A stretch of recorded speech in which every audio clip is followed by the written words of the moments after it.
Hi. Hello. I'm Enko. Steve Enko. Nice to meet you. This is part of my New Year's resolution, and I'm going to try and actually get it done this time because it's always kind of the same resolution, but I end up with a bunch of footage that I never finish editing and upload. So this time I told myself I'm just going to upload something and don't put too much work editing into it and hope that it works because at least it's out there. And this is why you shouldn't play D&D. Some background, a little bit about me. I'm technically a professional dungeon master. That's a thing I do. I'm on a website, some of you may have heard of it, called startplaying.games. I work on it as a dungeon master, and I've now been doing it for 4 years, where I make enough money to actually pay bills, like make a car payment, pay insurance and stuff like that. And I've been getting paid to DM now for coming up 4 years. Yeah, I've already said that, so hopefully you haven't clicked off already. Got my dogs there, they're sleeping up here. Finished wrapping up a session a few hours ago. And I don't know, I always like telling people why they shouldn't do something instead of why they do something. Everything on the internet's always telling you why to do stuff. D&D is not for everyone, and that's okay. It's playing pretend. It's not for everyone. It's for somebody like me. I grew up playing pretend in my backyard. That was fun for me. I used to have a game that I played pretend with people on my yard that was called Captain Universe, where I was just... the character was literally just a guy whose body was the planet Earth, and he had a red cape. And the game was just a one-up game of playing pretend with people, where someone would be like, I use Kamehameha, I dodge it, and do X, Y, Z moves or whatever. And it was basically a bunch of us nerds just referencing anime. But yeah, it's interesting. Been D&D's something a lot of you guys in New Year's might be trying to get into a little bit more. I know I've been getting a lot more players wanting to play D&D now that it's their New Year's resolution. And as someone who's been playing D&D, I think I got into it about 17, 18 years old. I'm 28 now, so wow, I've been playing D&D a little bit, about 10, 11 years, so. It's fun. It's definitely fun. If you're looking for that game that is just playing pretend, like, it is so different from every other game, because it's not like a video game. Some people look at D&D with the similarities of games where they want to know all the rules and how to like build their efficient characters and be like really make a cool build to the game. Like, I've been like that when I played games like Skyrim and other stuff like that. It's really cool. But yeah, I think the fun of it is helping people kind of making their characters into what it is they want to be, and the fun of just figuring it out along the way. You don't always need to have the full concept done of a character. And that's something that I think, don't play D&D if you're somebody who just wants to be the main character. If your idea is like, oh, I know how I want my character's story to go, D&D is not for you. You don't want to know. You can have ideas and a concept, and I know I, as a dungeon master, like, I always tell my players, like, let me know what kind of arc you may want, but it's never 100% guaranteed. The dice is going to tell it. And some people will have the dice not tell it, and that's fine. Some people will want the dice to tell the whole story, but at the very end, they'll do that cool moment, like, no roll, you're just finishing the fight. Those are always really cool moments, and I like that. And it really comes down to how everyone's individual experiences. Don't play D&D if you're playing it just for yourself. You play it for that community experience, that close-knit group of friends feeling, that all of you guys are working together for that in the end. D&D is collaborative storytelling. And that's what I like about it. I prep my sessions, and I've got ideas and thoughts about how things are going to go. And then players will always, I've been doing this, I run sometimes 5 to 8 to 10 games a week. And players still surprise me. They will always do something that will make my eyes and face just go, okay, yeah, let me figure out the math of that. All right, you need a DC 25. Oh, you have a plus 15, so you just need a 10 or higher. That's, okay, yeah, roll it. Oh, God, he did it. Sometimes you'll tell them roll it at disadvantage, and disadvantage is just a word, and they roll 2 natural 20s at disadvantage. That's happened to me at least 4 times in the last 4 years of playing D&D with so many different people. And it's fun and cool and awesome and epic because stupid shit happens, and that's awesome. And if you're looking into getting into D&D, that's gonna happen when you get to play. You get to do crazy, dumb, stupid shit. Those players that always want to do the crazy, dumb, stupid shit, they can be kind of problematic. Truthfully, don't think about it like this. It's everyone, if you've ever watched Saturday Night Live or live action shows, if you see those cool moments where it's like, everyone loves it when you see a character break, but then you see the joke of the person who's trying to break it every single time and break the scene every single time, like, it just gets boring. Then it's like, it doesn't make it special. It breaks that immersion of like, oh, well, everyone's acting professional, but then someone flubs up a line, and now it's just like, we saw you all make that mistake. We saw you. You accidentally said the word fart when you shouldn't have, and that's funny. But then you have that person who's just, I'm trying to remember from 30 Rock when Tracy Morgan first shows up, and he's just like, oh, I'm on a live sketch show. I just messed it up right there. I'll probably keep that in. I almost said shit show instead of sketch show. That's funny. That's cool. That's not intended at all, but it happens. And that's fun with improv games, is that you can have cool, serious RP moments. And because everyone's committed to the cool, serious RP moments, they kind of lose that little bit of pizzazz when it just goes out and turns into a laugh. If you're trying to force the laugh, it doesn't work. Oh, where was I at back on this? Yeah, why you shouldn't play D&D.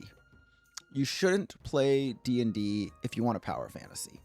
I like power fantasy moments. I'll do them in one-shots every now and then, but a power fantasy is kind of boring. Like, it's nice for a one-shot. I'll give players it for a one-shot as a prequel or a sequel, or maybe as, like, my friends, I'm giving it to them as, like, our post-campaigns. I'll run post-campaign stories. I'll never run a campaign 17 to 20. I'll fucking kill myself if I do that. That's headaches of work. But I'll run a one-shot or a little maybe 3-shot arc in 17 to 20 area, and I'll let them have their power fantasy. That to them is like reliving those characters that they know I won't let them play again, because holy shit, you can just reverse time. When it comes to planning for level 17 to 20 characters, I have learned, do not plan the solution for the players. They'll figure out a solution. Plan your defenses. They'll find a fucking way through them anyway. You can have an anti-magic castle protected by 20 fucking dragons, and they'll still find a way to skip your entire fucking encounter. Like, it is why I don't design the encounter. I just say, I'm going to put an impossibly odd stacked fight against them, and I know they're going to try to avoid it. I'll give them the information or method to get that information that it's an impossibly stacked fight, and they'll try and find a way to avoid it. And that's kind of their fun, is avoiding the impossibly stacked fight and just going in and one-shotting the fucking BBEG. Don't play D&D if you can't make a good schedule. That's a big thing. It is a schedule commitment, and that is hard. One-shots, go ahead and do a one-shot every now and then. Maybe do a big night of D&D. You have your DM work on that through. That's always really cool and nice, honestly. But the schedule is an important thing. I don't think that should be too much of a deal breaker, honestly. Like, try to play D&D. Try to schedule your day for it. That's more fun. Like, the amount of groups I have of players that love the one day a week that feels like they're breaking the week, the thing they're looking forward to. The amount of players I've had that now book me like 3-4 times a week. Happy. I like it. It's a great thing for my job, and I do well, and I like seeing the same players. It makes it a little less stressful. Every time meeting a new player, it's just like, okay, do we have the same paracosm of imagination in our idea, in our head, or are you more Warhammer 40k? Are you more Camp Laszlo? Like, what's going on with that? don't play D&D if you have only your fantasy. DMs should do a good job of listing and saying and like building up where we are. Like Waterdeep Dragon Heist, great campaign, love it. Low level, you can make it a bit higher level in my opinion. You can definitely play it to like 10, 11, or 12 if you know what you're doing. And if you do run it with Dungeon the Mad Mage, you can definitely run it to 20. I wouldn't, but you can run it to higher levels. Fuck, I lost my train of thought. Where was I? Alright, I remember where I was. Thank you, editing and technology. That's a really useful tool, honestly. But yeah, Waterdeep Dragon Heist is an indoor city campaign in rural, I believe is the word, or is it urban? I don't know, I mix up the two all the time. I believe it's urban. Urban is in the city. But like, don't make a character who's all about, I'm a winter surviving soldier ranger that like can handle the harsh environments, and it's like we're in a city environment all the time. That's not really gonna fit too well. Yeah, it's got some fun things on that. The DM should do a good job. That's something that is a responsibility, not of the player, but as the DM. It's the responsibility of the player that if you are informed of the setting, to build a character that fits into the setting, or you're at least aware about, is able to, if they're going to be a fish out of water in the setting, that you're aware about that.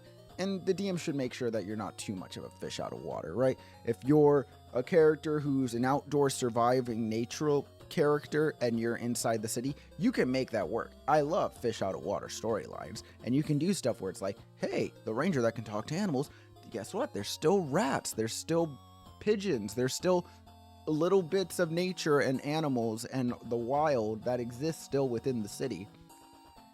So as a player, just be flexible on that. Don't play D&D if you're not someone that can be flexible and wants the world to be to your character. At that point, it's, again, you're writing a book. You want a solo story. And yeah, don't play D&D to win.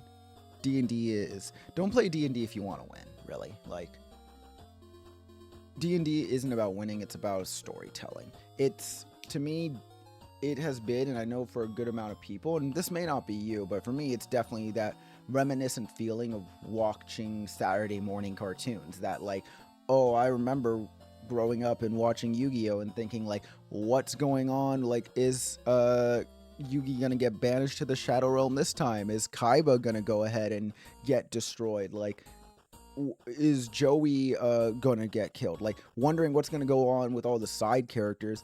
And D&D has that kind of odds that I think everyone remembers from like the mid 2000 era of like Attack on Titan and Akame ga Kill and The Walking Dead, when we loved it, seeing where it's like, ooh, you don't know which character is gonna survive. Because I think as a collective audience, people have gotten to the point where everyone's like, oh, there's no stakes, there's no odds, the main character always lives and is always gonna win.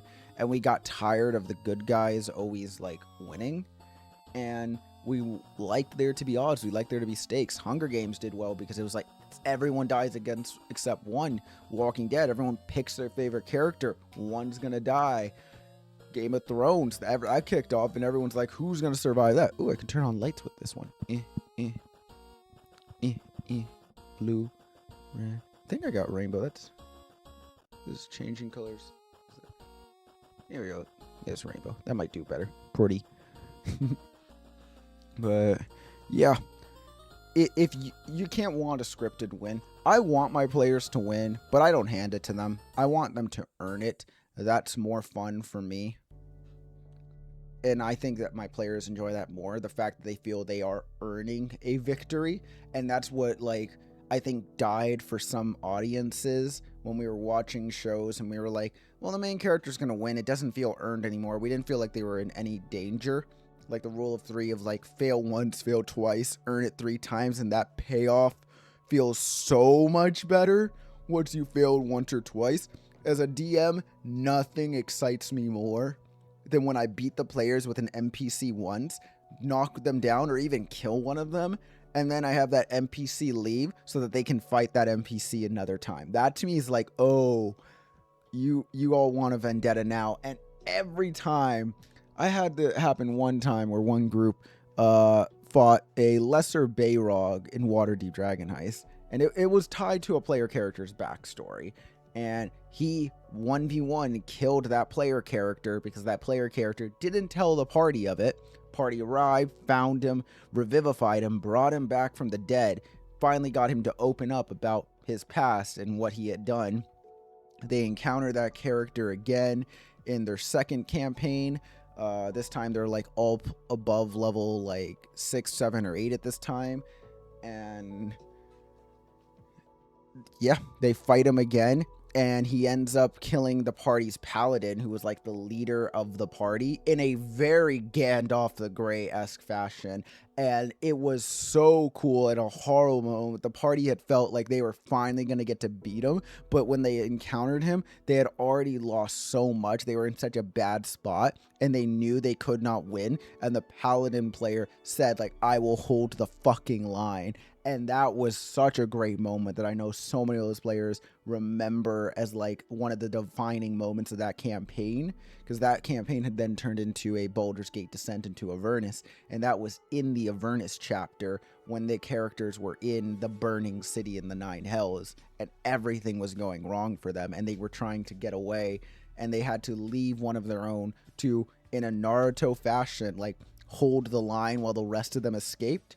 And they watched his character die, and all of them just were like, we need to kill that fucking Balrog now. Like, that to them, Baelor Balrog, they wanted him dead, and they finally got to fight and kill him in their third encounter with him right before the final boss fight, because I had eventually made him a henchman of the final boss. And that was a huge moment where they had stomped him then. They were able to stomp him. And it was very much like they were level 16, I think, at the time. So they had come such a far way from where it was before. He was 1v1able, but only by the character's marshals. But all the rest of them had like felt like, yeah, we're above him now. We can stomp him. And it felt good. It's such a payoff. If you're expecting to always win, don't play D&D. D&D is the best moments come from failure. If you want to win all the time in D&D, and it's fun to win and stomp. I've had fights where players do completely stomp expectations, or I will give them the foresight. I'm like, I want you guys to know, running is okay. You can run from this encounter. It's no shame in it. Your characters will live, and it builds up more suspense. And players won't, or they'll stomp the encounter and get a little ego. And I'm like, all right, you won it. You did good. Good on you on that one. But players, when they feel properly challenged and then survive it or win it or get defeated and get to go up against that villain that wronged them in the past, whoo, buddy, that is good. I think people should play D&D, realistically. I think most people should at least give it a try. I think it's good for them on that one. I'm trying to make sure you can't hear my dog licking himself. Hey, Pichu. You mind, buddy? You guys can see him. He's doing that. At some point, maybe if I make enough money, I'll get a green screen to help me on that, and maybe a better camera so it's not doing this type of stuff. So, yeah, until then, maybe it's a 90s type of aesthetic that'll look nice and cool. But, yeah. My dogs are just chilling. I think you guys should play D&D. If that's your New Year's resolution, I think you should. You should give it a try. Be nice to your DMs. I'll probably put this somewhere in the video, but I definitely, I love that I get paid to DM.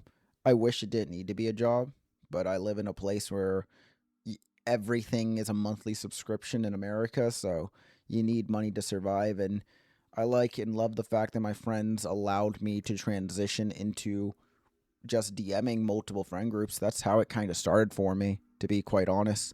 I was just I was working as a mechanic. I was in college. I was going to study to be a lawyer. And I mainly DM'd just for my original friend group that I played with. And I enjoyed it. It was great. Making sure.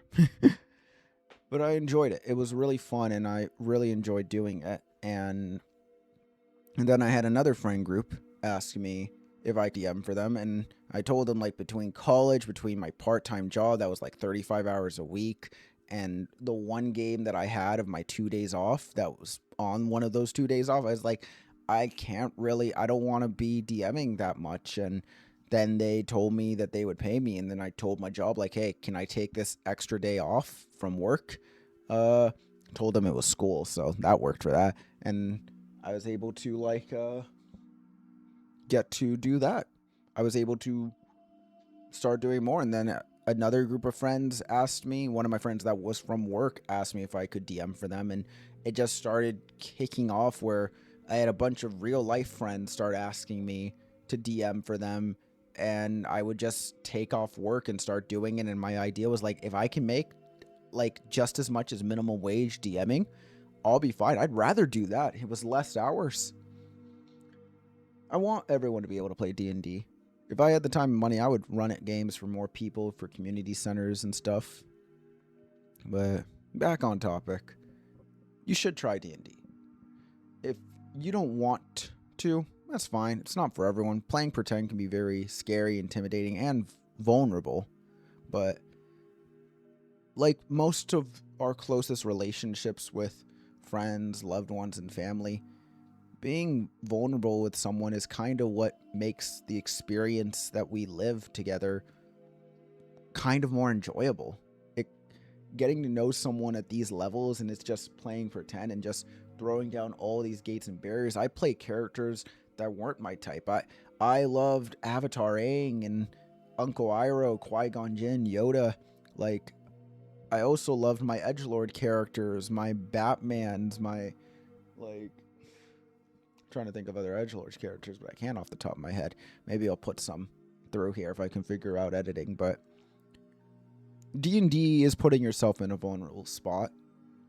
It's scary and nervous to play pretend and feel like you might be acting like a geek or a dork or a nerd or someone that's like you feel a little embarrassed. But don't kill the part of you that cringes, kill the part that cringes or something. I don't know. I'm making this shit up as I go. But I'm happy I'm making this video, and I hope it might convince some people to try out D&D. Because all it really is playing pretend. And it's a lot more fun with friends. And if you don't have friends to play pretend with, it'll make friends to play pretend with. So, I hope you try D&D this year, guys. Peace and love, and take care.